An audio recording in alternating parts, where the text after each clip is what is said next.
नमस्ते साथियों। तो आज हम लोग पढ़ने वाले हैं 10वीं के गोदली भाग 2 के अध्याय नंबर 4 को, जिसका नाम है नाखून क्यों बढ़ते हैं और जिसके लेखक हैं हजारी प्रसाद द्विवेदी। तो पाठ में जाने से पहले हम लेखक के बारे में कुछ जान लेते हैं। तो चलिए चलते हैं लेखक जी के पास।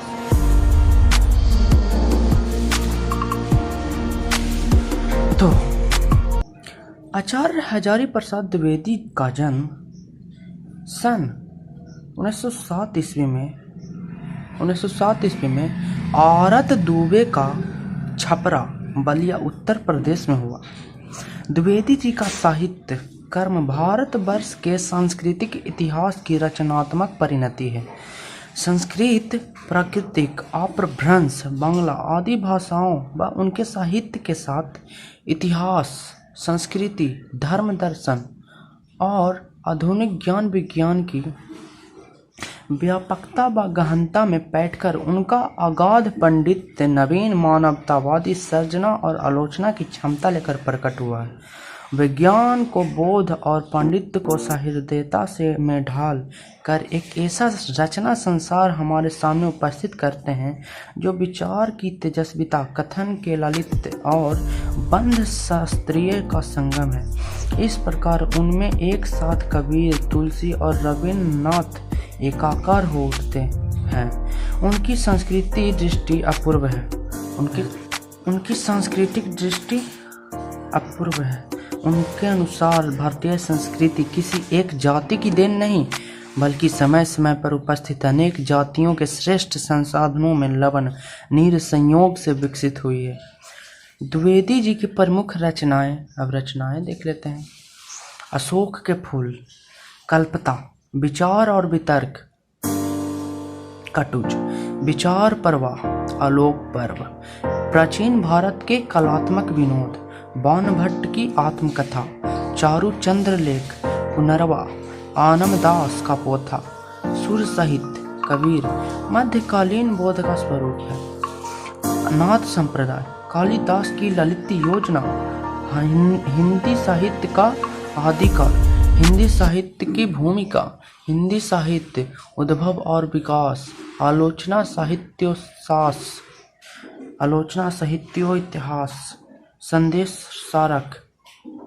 संदेश सारक, पृथ्वीराज रासो, नाथ सिद्धों की बानियाँ, विश्व भारती पत्रिका का संपादन।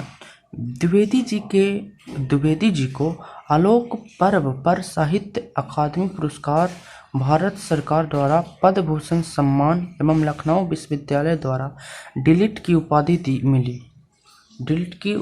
वे काशी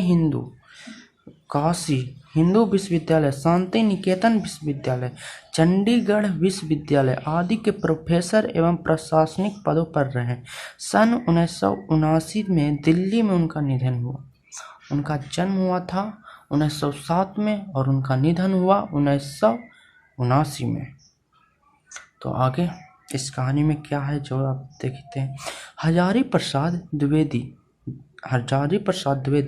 ग्रंथावली से लिए गए प्रस्तुत निबंध में प्रख्यात लेखक और निबंधकार का मानववादी दृष्टिकोण प्रकट होता है।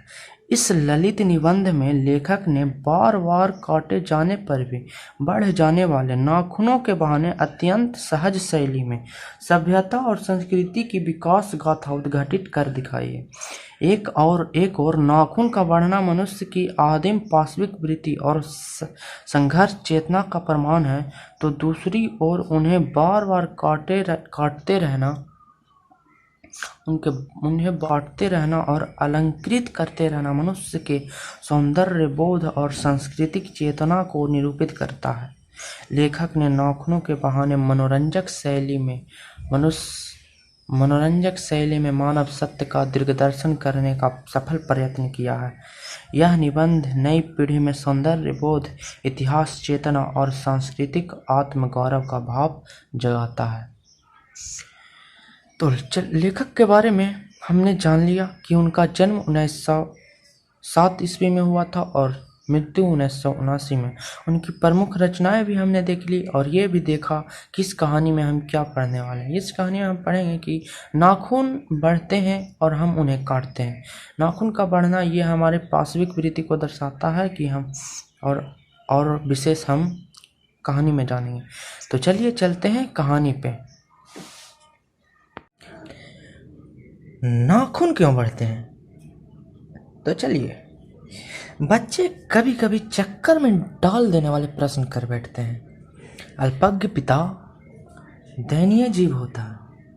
मेरी छोटी लड़की ने जब उस दिन पूछ दिया कि आदमी के नाखून क्यों बढ़ते हैं, तो मैं कुछ सोच नहीं सका। कुछ दिन हर तीसरे दिन नाखून बढ़ जाते हैं। बच्चे कुछ दिन तक अगर उन्हें बढ़ने दें तो माँ बाप अक्सर उन्हें डांटा करते हैं, पर कोई नहीं जानता कि ये अभागे नाखून क्यों इस प्रकार बढ़ते हैं। लगा ले, पर कोई नहीं जानता कि ये अभागे नाखून क्यों इस प्रकार बढ़ते हैं। काट दीजिए, वे चुपचाप दंड स्वीकार कर लेंगे, पर निर्लज्ज अपराधी की भांति फिर छूटते हैं सेंध पर हाजिर।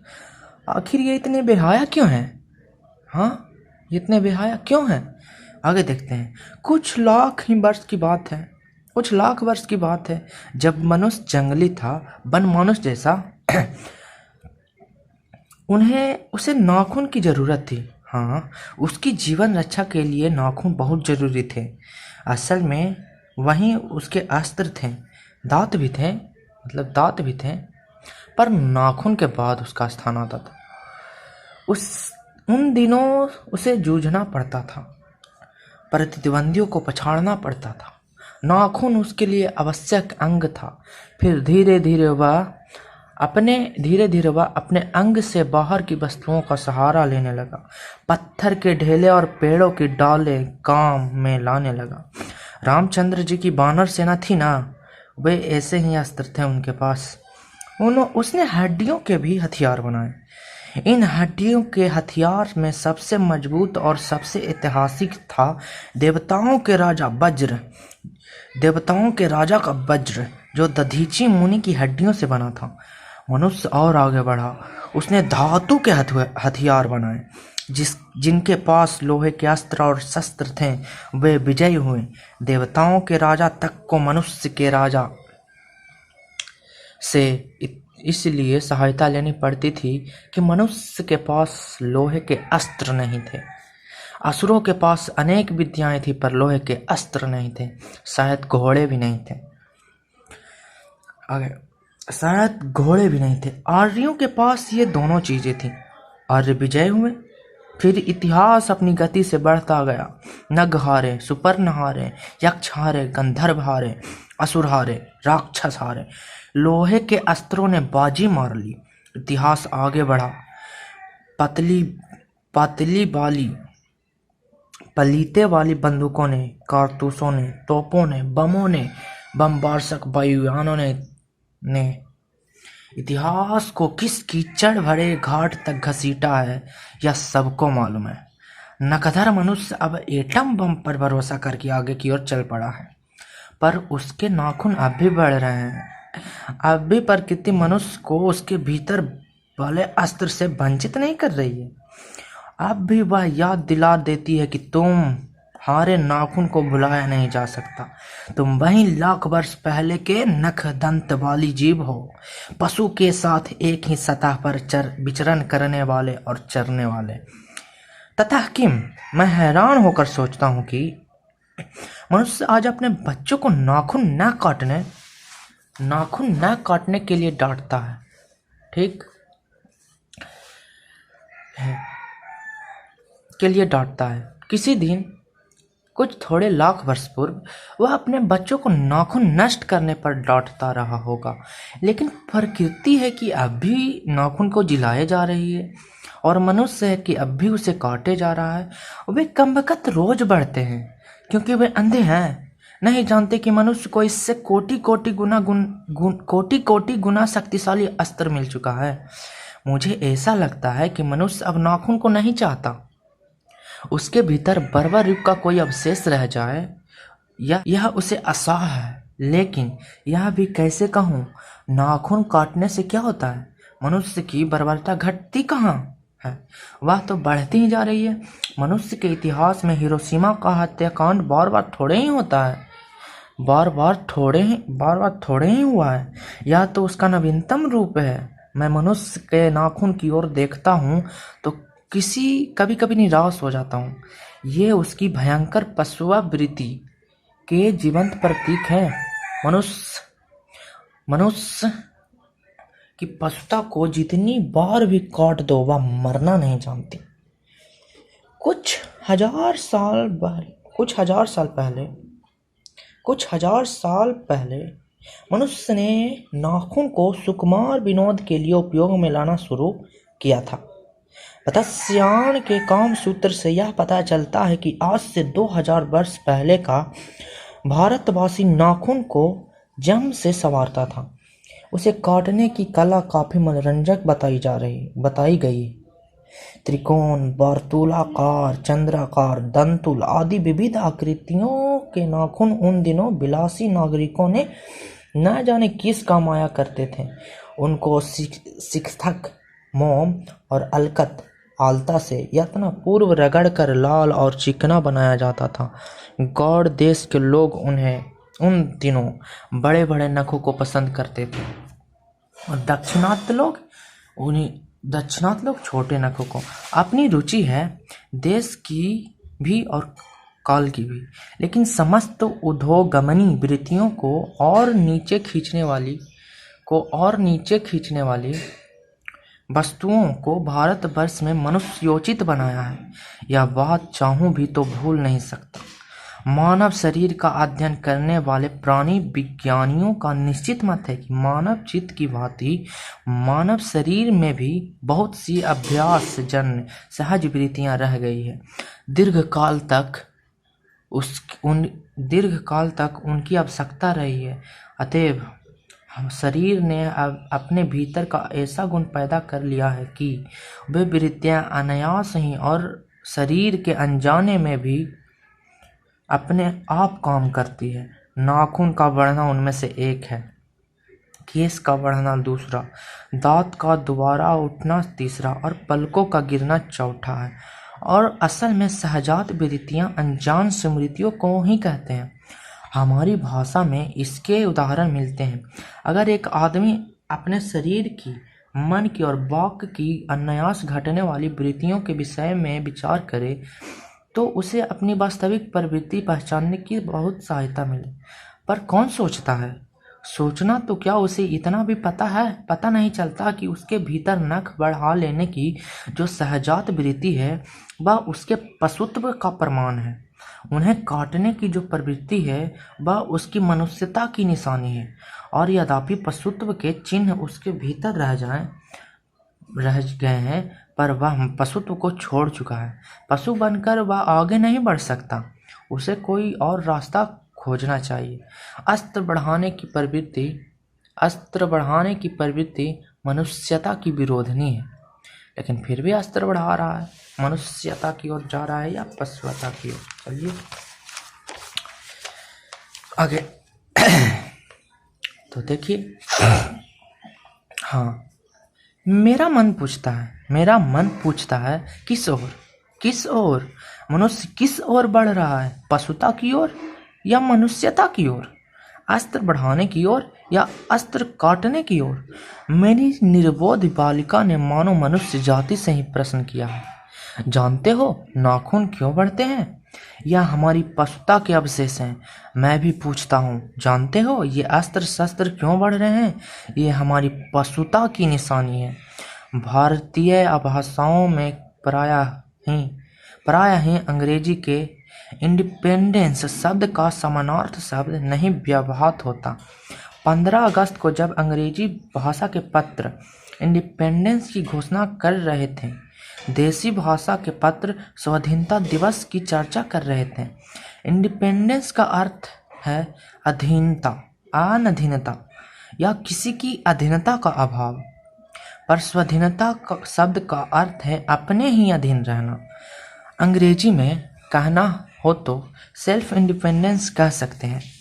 मैं कभी कभी सोचता हूँ कि इतने दिनों तक अंग्रेजी की अनुवर्तिता करने के बाद भी भारतवर्ष इंडिपेंडेंस को अधीनता क्यों नहीं कह सकता। उसने अपनी आज़ादी के जितने भी नामकरण किए, जैसे स्वतंत्रता, स्वराज्य, स्वाधीनता, उन सब में स्व का बंधन अवश्य रखा। यह एक संयोग की बात है या हमारी समूची परंपरा ही अनजाने में हमारी भाषा के द्वारा प्रकट हो रही है। मुझे पुरानी विज्ञानी की बात फिर याद आती है। सहज वृत्ति अनजाने से मृत्युओं का ही नाम है। स्वराज होने के बाद स्वतः ही हमारे नेता और विचारशील नागरिक सोचने लगे कि इस देश को सच्चे अर्थ में सुखी कैसे बनाया जाए। सच्चे अर्थ में सुखी कैसे बनाया जाए। हमारे देश के लोग पहली बार यह सोचने लगे हों। ऐसी बात नहीं है। हमारा इतिहास बहुत पुराना है। हमारे शास्त्रों में इस समस्या को नाना भावों और नाना पहलुओं से विचार किया गया है। हम कोई नौसिखिए नहीं है जो रातों रात अनजान जंगल में पहुंचकर आरक्षित छोड़ दिए गए हों। हमारी परंपरा महामायवी, उत्तराधिकार विपुल और संस्कार उज्जवल है। हमारे अनजाने में भी ये बातें एक खास दिशा में सोचने की प्रेरणा देती है। यह जरूर है कि परिस्थितियां बदल गई है। नए उपकरण हो गए हैं और उलझनों की मात्रा भी बहुत बढ़ गई है, पर मूल समस्या बहुत अधिक बदलती नहीं। भारतीय चित्त जो आज भी अधीनता के रूप में ना सोचकर स्वाधीनता के रूप में सोचता है, वह हमारे दीर्घकालीन संस्कारों का फल है। वह स्व के बंधन को आसानी से छोड़ नहीं सकता। अपने आप पर अपने आप के द्वारा लगाए हुए बंधन हमारी संस्कृति की बड़ी भारी विशेषता है।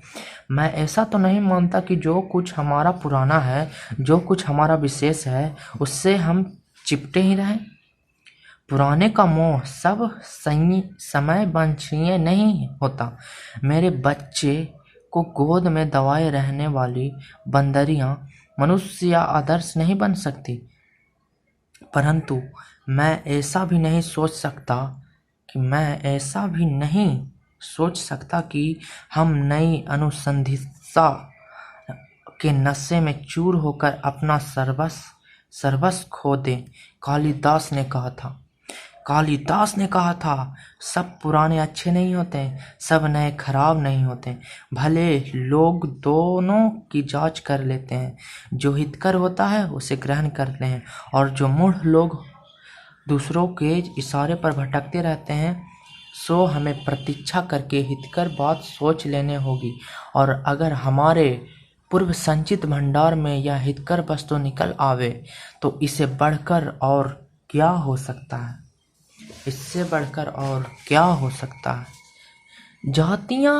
जातियां इस देश में अनेक आई, लड़ती झगड़ती भी रही, फिर प्रेम पूर्वक बस भी गई। सभ्यता की नाना सीढ़ियों पर खड़ी और नाना और मुख करके चलने वाली इन जातियों के लिए एक समान धर्म खोज निकालने की कोई सहज बात नहीं है। भारतवर्ष के ऋषियों ने अनेक प्रकार से इस समस्या को सुलझाने की कोशिश की थी, पर एक बात उन्होंने लक्ष्य की थी कि समस्त वर्णों और समस्त जातियों का एक समान आदर्श भी है। वह है अपने बंधनों से अपने को बांधना। मनुष्य पशु से किस बात से भिन्न है? हाँ, आहार, निद्रा आदि। पशु सुलभ स्वभाव उसके ठीक वैसे ही है जैसे अन्य प्राणियों के, लेकिन वह फिर भी पशु से भिन्न है। उसमें संयम है, दूसरों के सुख दुख के प्रति संवेदना है, श्रद्धा है, तप है, त्याग है। वह मनुष्य के स्वयं को उद्भवित बंधन है। इसलिए मनुष्य झगड़े डंटे को अपना आदर्श नहीं मानता। गुस्से में आकर चढ़ दौड़ने वाली अविवेकी को बुरा समझता है और वचन, मन और शरीर के किए गए असत्याचरण को गलत आचरण मानता है। यह किसी भी जाति या वर्ण का सामुदायिक धर्म नहीं है, यह मनुष्य मात्र का धर्म है। महाभारत में इसलिए निर्वैर भाव, सत्य और क्रोध को सब वर्णों का सामान्य धर्म कहा है। ठीक कहा है। आगे, एतद्धि विततं श्रेष्ठं सर्वतेषु भारतं, निर्वैरता महाराज सत्यम क्राम क्रोध एव च। आगे,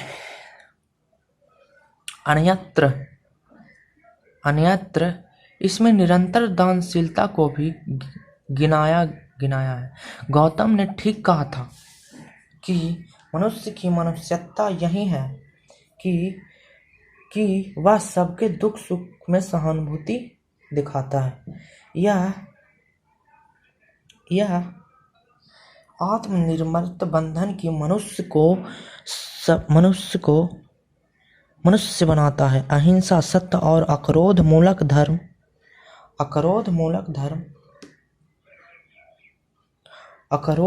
धर्म का मूल उद्देश्य यही है।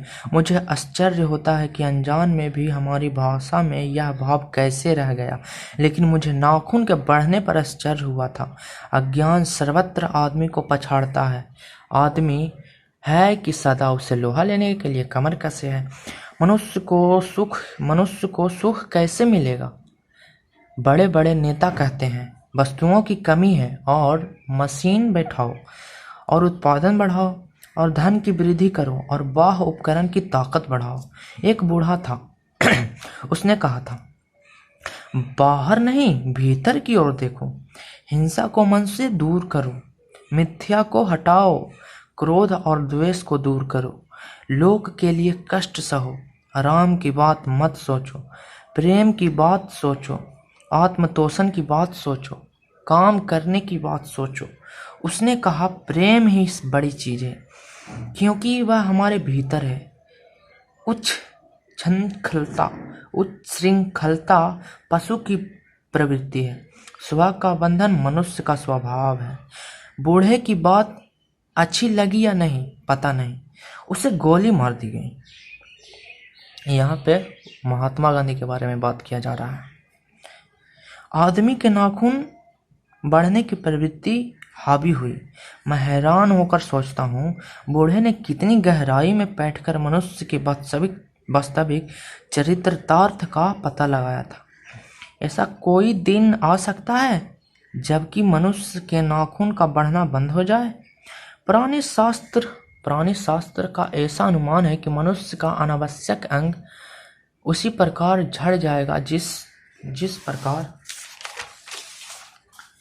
प्रकार उसकी पूंछ झड़ गई। उस दिन मनुष्य की पशुता भी लुप्त हो जाएगी। शायद उस दिन वह मरणास्त्रों का प्रयोग भी बंद कर देगा। तब तक इस बात से छोटे बच्चे को परिचित करा देना वांछनीय जान पड़ता है कि मनुष्य की अपनी इच्छा है, अपना आदर्श है।